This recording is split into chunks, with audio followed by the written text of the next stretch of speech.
Hello people, welcome to my channel హెడ్ బెడ్లో హైమ. ఈరోజు వీడియో వచ్చేసరికి బిగినర్స్ అయినా బ్యాచిలర్స్ అయినా ఈజీగా చేయగలిగే నాటుకోడి రెసిపీ అండి. దీనికి ఒక మసాలా పేస్ట్ కావాలి. దానికి కావాల్సినవి చెప్తున్నాను నేను. 2 టేబుల్ స్పూన్ల గసగసాలు, 2 టేబుల్ స్పూన్ల ధనియాలు, 1 టేబుల్ స్పూన్ ఏమో జీలకర్ర, కొంచెం జీడిపప్పు, 1 ఇంచు దాల్చిన చెక్క, 4 లవంగాలు, ఒక 8 యాలకులు మిక్సీలో వేసుకొని పొడి ఆడుకోవాలండి. ఈ పొడిలోనే మనకి 2 టేబుల్ స్పూన్లేమో అల్లం వెల్లిపాయ పేస్ట్ వేసి కొంచెం వాటర్ వేసుకొని స్మూత్గా పేస్ట్ చేసుకోవాలండి.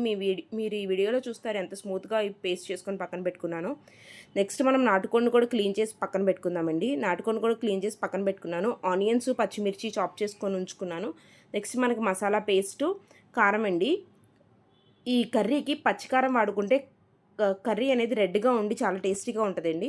నెక్స్ట్ దీనికి స్టవ్ ఆన్ చేసుకొని ప్యాన్ పెట్టుకొని ఆనియన్స్, పచ్చిమిర్చి, పసుపు, ఉప్పు వేసుకొని ఆనియన్స్ బాగా మగ్గిన తర్వాత మనం ముందుగానే పేస్ట్ చేసి పెట్టుకున్నాం కదండి, ఆ పేస్ట్ వేసుకొని బాగా ఫ్రై చేసుకోవాలండి. పచ్చివాసన పోయిన తర్వాత పచ్చివాసన పోయిన తర్వాత చికెన్ యాడ్ చేసుకోవాలండి. చికెన్ కూడా యాడ్ చేసుకొని బాగా కలుపుకోవాలి. మీరు ఈ వీడియోలో చూస్తున్నారు, చికెన్లో నేను కొంచెం కూడా వాటర్ వేయలేదు, కానీ ఎంత వాటర్ వచ్చినాయో నా దగ్గర ఆ క్లిప్ మిస్ అయిందండి, అందుకే చెప్తున్నాను. అసలు నేను ఒక్క చుక్క కూడా వాటర్ వేయలేదు. అదంతా సిమ్లో పెట్టి మగ్గనివ్వడం వల్ల నాటుకోడిలో కర్రీలో నుంచి వచ్చిన వాటరేనండి. నెక్స్ట్ దీనిలో మనకి సరిపడా అంత కారం వేసుకొని బాగా మిక్స్ చేసుకొని మళ్ళీ సిమ్లో పెట్టుకోవాలండి. జనరల్లీ నాటుకోడి అనేసరికి అందరిలో కుక్కర్లో ఉడకపెట్టాలి అంటారు కదండి, అదేం అవసరం లేదు. సిమ్లో పెట్టుకొని మనం ఉడికిపించుకుంటే అసలు ముక్క కూడా చాలా స్మూత్గా ఉంటుంది. కారం కూడా పచ్చివాసన పోయిన తర్వాత దీనిలో నేను హాట్ వాటర్ వేసానండి. హాట్ వాటర్ యాడ్ చేయడం వల్ల కర్రీ అనేది తొందరగా ఉడుకుద్ది అండ్ ముక్క కూడా సప్పబడిపోదండి.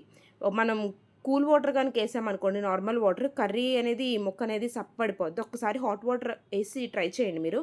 నేను ఈ మెజర్మెంట్స్ అనేవి 1 kgకి చెప్తున్నాను. లాస్ట్లో కొత్తిమీర దింపుకోవాలండి. Thank you for watching.